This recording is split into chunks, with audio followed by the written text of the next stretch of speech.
Вас приветствует проект «Страницы ночи». История первая. Охотничий домик. Случилось это где-то в середине 80-х годов в одной из нюрнбергских деревень. Друга зовут Валера.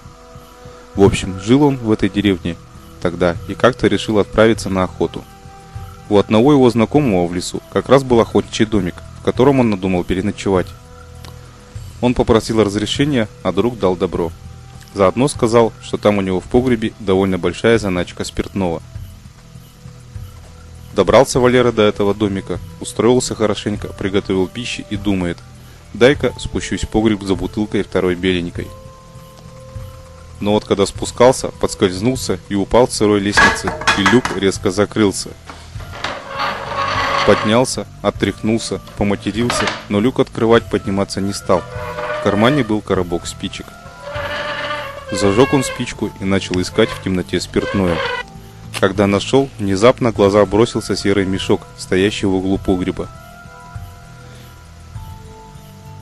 Он, может, и не обратил бы на него внимания, если бы тот не стал шевелиться. Валера прищурился, зажег очередную спичку, как вдруг мешок стал обретать силуэт женщины. Присмотрелся Валера, да и не женщина это вовсе, а старуха с очень длинными седыми волосами. Сердце Валеры стало бешено колотиться, а когда-то вдруг стало медленно пятиться в его сторону, нервы его не выдержали, и ринулся он резко к люку. Когда выбрался из погреба, сразу ноги в руки и обратно в деревню. Хозяину домика об этом не сразу рассказал. Подумал, что тот лишь посмеется. Да и сам не был уверен, что это ему не показалось тогда. Спустя лишь месяц, во время совместной охоты, во всем признался. Знакомый его не рассмеялся вопреки ожиданиям Валеры. Более того, не на шутку перепугался. И рассказал ему следующее.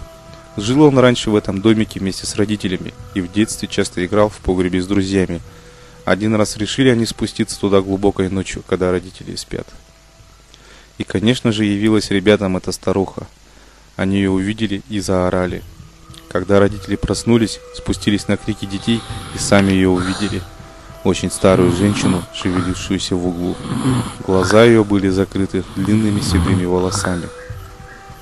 Тут она вдруг начала издавать странные звуки.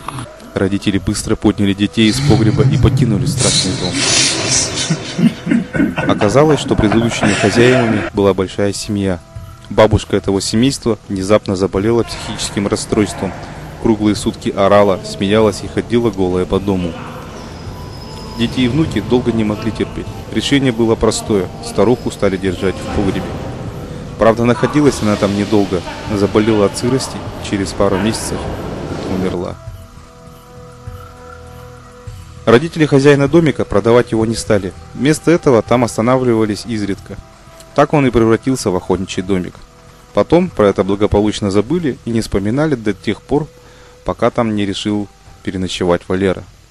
Сейчас, говорят, он до сих пор там стоит. Правда, погреб уже давно закопали.